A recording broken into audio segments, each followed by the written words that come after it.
Talvez você já tenha esbarrado na internet com uma frase que diz que nascemos tarde demais para explorar o mundo e cedo demais para explorar o universo, refletindo no nosso desejo de conhecer coisas novas. Mas mesmo assim, nós nascemos numa época em que podemos suprir esse desejo de várias formas diferentes. Já que há poucos lugares ainda não explorados na Terra, uma opção é explorar lugares que nós, como indivíduos, ainda não conhecemos. E isso engloba o turismo, por exemplo, para conhecer cidades, países ou regiões novas. Outra é aprofundar o conhecimento do espaço do seu dia a dia, por meio da exploração urbana, como fazem aquelas pessoas que entram em prédios ou locais abandonados, sem fazer ideia do que pode estar lá. Mas qual é o motivo pelo qual exploramos?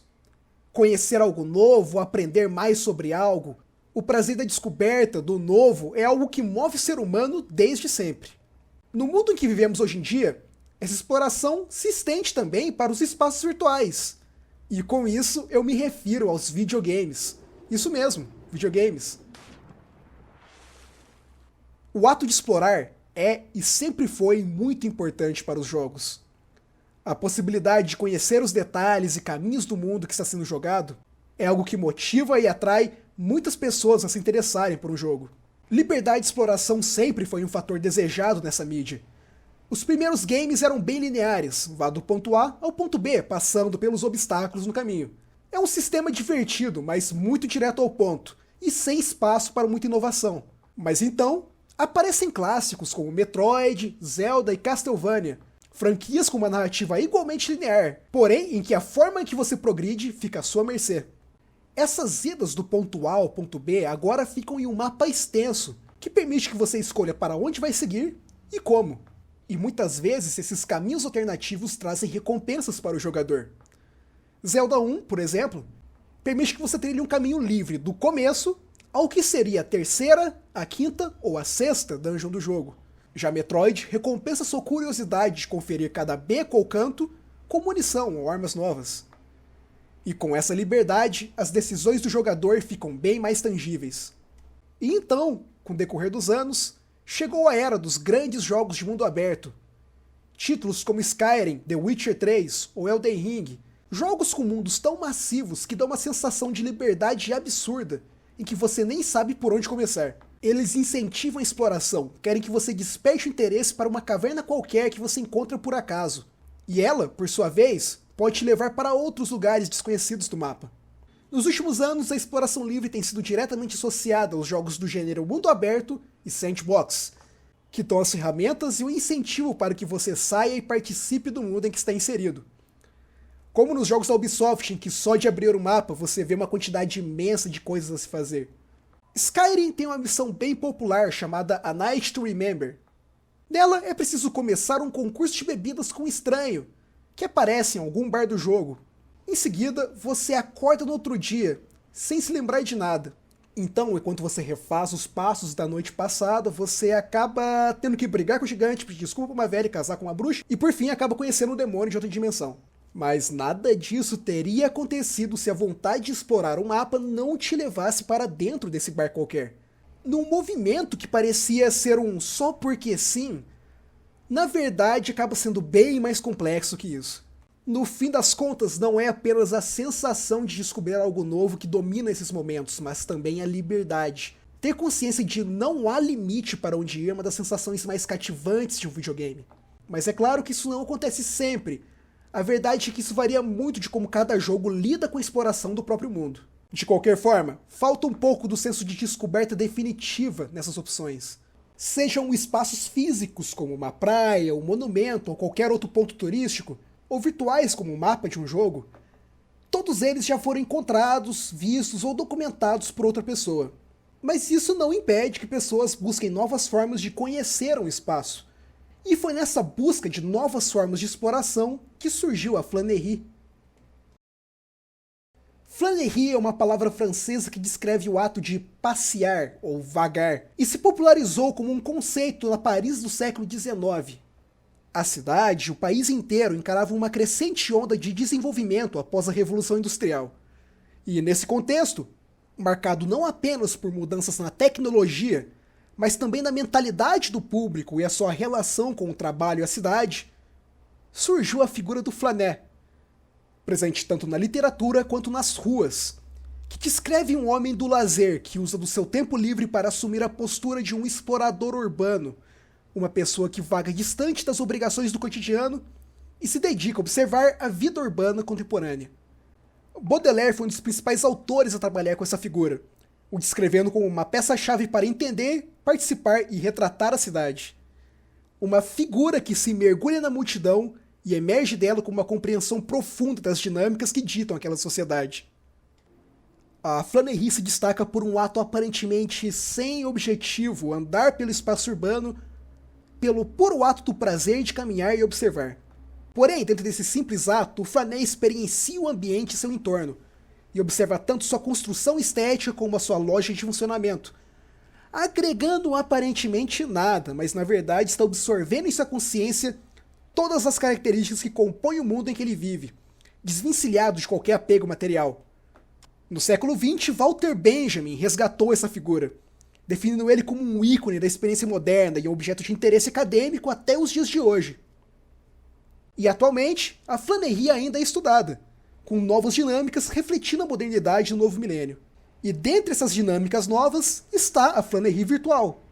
Interpretações dela podem variar, alguns autores até afirmam que o ato de surfar pela net, indo de site em site, pode ser considerado como uma forma dessa exploração. Porém, hoje queremos dar destaque à interpretação que os games e suas cidades, mesmo compostas por pixels e linhas de código ao invés de concreto, podem sim ser interpretadas como cidades vivas, e a experiência de explorá-las, muito parecida, se não com suas próprias nuances, a da Flanerie real. Entendo, a princípio pode ser estranho pensar em um mundo de videogame como algo vivo e disposto a te oferecer experiências dessa forma.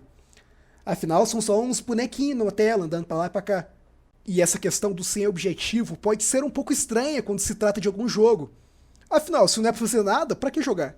Mas ao encarar esses mundos virtuais como espaços em que se pode movimentar da forma como você quiser, interagir com seus arredores de forma responsiva, e que dentro disso podem haver experiências que envolvam a imersão, essa visão simplificadora de um espaço que não é físico se quebra. Estar dentro de um espaço virtual não demanda que você encare ele como real, mas sim que você reconheça suas propostas e qualidades dentro dessa condição em que ele está. Entre as várias definições da Flanerie, esse aspecto sem objetivo que nós falamos pode ser definido como um distanciamento da lógica típica que leva alguém a caminhar pela cidade. Muitas vezes andamos para ir para algum lugar específico e estamos presos por questões de trabalho, deveres ou por tempo. Em uma escala bem diferente, jogos também operam em uma lógica semelhante. Os games também contam com algumas expectativas para a ação de um jogador. A presença de objetivos sólidos é um dos pilares do game design. Esses podem ser focados na trama, no combate contra inimigos, em solucionar problemas e quebra-cabeças, entre vários outros. Mas eles também fornecem ferramentas para que você experiencie o jogo como quiser, no ritmo que quiser. E com essa liberdade é possível que, tal qual um flané parisiense, o jogador rompa com essas expectativas para explorar o que quiser, a seu bel prazer. Pokémon é uma série que dispensa muita apresentação. É uma das franquias mais famosas do mundo, englobando várias mídias diferentes. E tudo isso começou com os jogos, que desde 96 seguem uma fórmula bem parecida. Se aventurar pelo continente, capturar pokémons, criar uma equipe e enfrentar os desafios da Liga Pokémon. Inicialmente, tal qual a maioria dos JRPGs, a cidade servia um fim bem utilitário, atuando como um marco para sua aventura. Mas com os avanços técnicos dos novos consoles, elas passaram a seguir várias funções para a construção de mundo. E isso culmina em 2010, na quinta geração dos jogos, com Pokémon Black and White, que traz a região de Unova, primeira da série, a contar com um mapa majoritariamente urbanizado. E como é de costume, cada cidade traz consigo um toque único na sua estética arquitetônica e cultura. A cidade de Nacrine, por exemplo, possuía grandes galpões que originalmente eram utilizados para o estoque da estação ferroviária do local. Mas depois que essas linhas de trem pararam de ser usadas, os galpões vazios foram ocupados por artistas, que usam eles para produzir e expor suas obras para qualquer um que queira olhar. Isso mostra como o local é rico em cultura, estrutura e vida para se observar e interagir. E também é só um recorte de como existem diversas características para serem vistas, desde comportamento, formas de vida e até o cotidiano dentro de um único mundo dentro de uma tela. Por ser puramente virtual, a experiência ser sentida é diferente da real, e isso pode torná-la tão interessante quanto uma cidade minuciosamente desenhada para que alguém passe e observe os detalhes e características estéticas e culturais dali. Fica mais fácil compreender o conceito de uma cidade-jogo por meio dos MMOs, jogos multijogadores massivos online, espaços digitais com cidades fictícias, porém habitados por milhares de pessoas reais, os jogadores que compõem esse mundo. RPGs desse gênero, como World of Warcraft, Final Fantasy XIV, RuneScape e vários outros, colocam como objetivo central a progressão do seu próprio personagem, enquanto ele se aventura em um mundo amplo para conhecer, repleto de vários outros usuários que você pode também se conectar, seja de forma cooperativa ou competitiva. Nos níveis altos, seu progresso se torna cada vez mais difícil, criando a demanda por uma lógica pautada na otimização e na eficiência. Assim, surgem um dos principais pontos desse gênero: práticas como grindar ou farmar, tarefas baseadas em repetir a mesma tarefa por horas e horas para chegar em um objetivo específico, em que fatores como experiência ou dinheiro feitos por hora são calculados de forma minuciosa. A lógica é competitiva, grande parte dos jogadores operam nessa dinâmica para sobressair sobre os demais, de forma que grande parte dos usuários de um servidor costumam se concentrar nesses pontos focais, onde eles trabalham por horas e horas. Mas mesmo assim, indo contra essa lógica, é comum também ver as cidades lotadas. Em um nível funcional, as cidades dos MMOs têm algumas funções específicas. É um ponto para vender e comprar recursos, encontrar missões, uma equipe para uma tarefa perigosa. E além disso, são todas desenhadas detalhadamente para mostrar elementos únicos de cada local, se relacionando com a trama e a história daquele mundo. Mas intencionalmente ou não, algumas dessas cidades acabam virando grandes pontos de concentração de jogadores. É comum ver algumas cidades, como as várias capitais de World of Warcraft, lotadas de pessoas, caminhando sem muita preocupação pela cidade, fora dessa lógica da otimização ao máximo. E explorando essas cidades é possível perceber desde as nuances projetadas pelos criadores do game, assim como diversos aspectos culturais que surgiram nesse espaço por meio dos jogadores. A multidão é viva e conta com suas próprias dinâmicas sociais, sua própria cultura, sua identidade como comunidade. Semelhante, em certo ponto, à experiência urbana real. A exploração urbana também é um fator importante nos RPGs de um só jogador.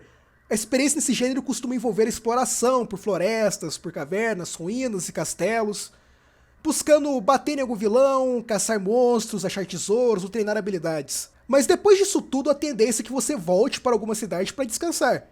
E esse ponto marca uma reviravolta na dinâmica do jogo. Antes o foco era o combate, sua atenção estava voltada para possíveis ameaças, mas a expectativa é que a cidade seja um espaço seguro. Agora o foco é explorar para conhecer um espaço novo distoante do gameplay até então. Você é convidado a conhecer as construções, ver sua arquitetura, ver como ela reflete na cultura da cidade, testemunhar conversas e interações, encontrar figuras interessantes ou possíveis tarefas para fazer no futuro, conhecendo de forma mais íntima esse mundo. Mas é muito mais fácil estabelecer paralelos entre a Flannery real com cidades mais reconhecíveis, modernas, semelhantes a que nós andamos no dia a dia. E a série Yakuza, ou Like a Dragon, como foi reintitulada agora, serve como um ótimo exemplo disso. Um dos principais focos do título é a sua trama. Com algumas exceções, grandes partes dos jogos acompanham a história de Kiryu, o dragão de Dojima, uma figura grande da máfia japonesa e uma narrativa cheia de esquemas políticos, lutas por poder, traições e tragédias e brigas intensas. Essas brigas também são foco. O crime organizado não costuma usar armas de fogo. Então os conflitos são resolvidos no mano a mano, nas artes marciais, com um combate rápido, brutal e absurdo em alguns momentos.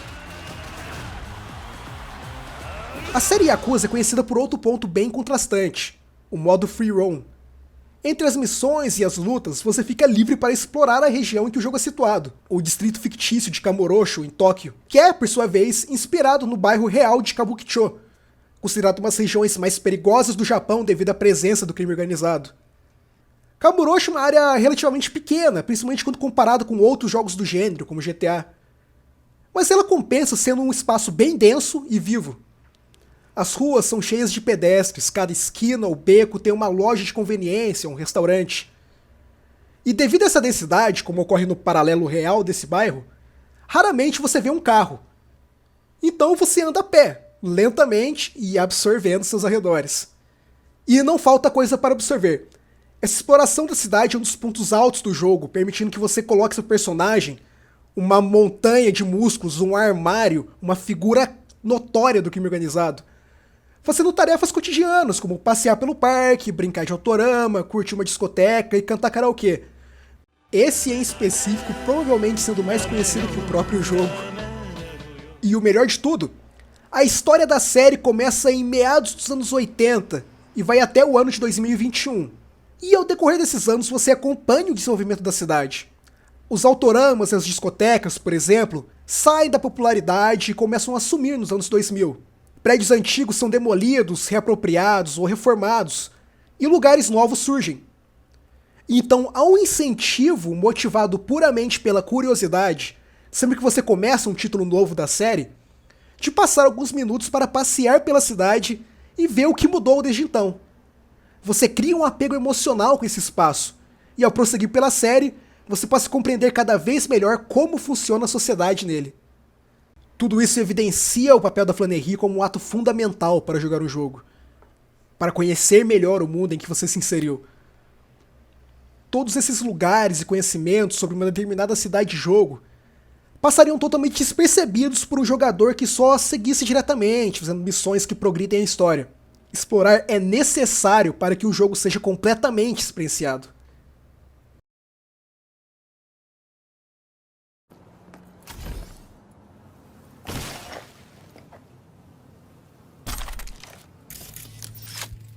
Novas biometrias detectadas.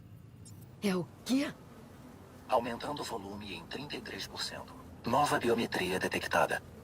Recentemente, com a expansão nova, eu decidi dar mais uma chance ao Cyberpunk 2077. E, como eu joguei ele durante a pesquisa para esse vídeo, eu decidi que meu personagem assumiria a postura de um flané. Eu iria explorar o mapa a fundo, caminhar com paciência e com curiosidade. Night City é uma cidade enorme, são quase 100 km² de área jogável. E o mapa do jogo não apenas inclui a cidade, mas também um pouco da região metropolitana e a zona rural. E sendo uma cidade distópica, cyberpunk futurista, ela não é muito bem destinada ao pedestre, sendo majoritariamente desenhada para carros. Isso sem falar que o jogo praticamente joga uns carros lindos para você. E mesmo assim eu optei por andar a pé sempre que possível.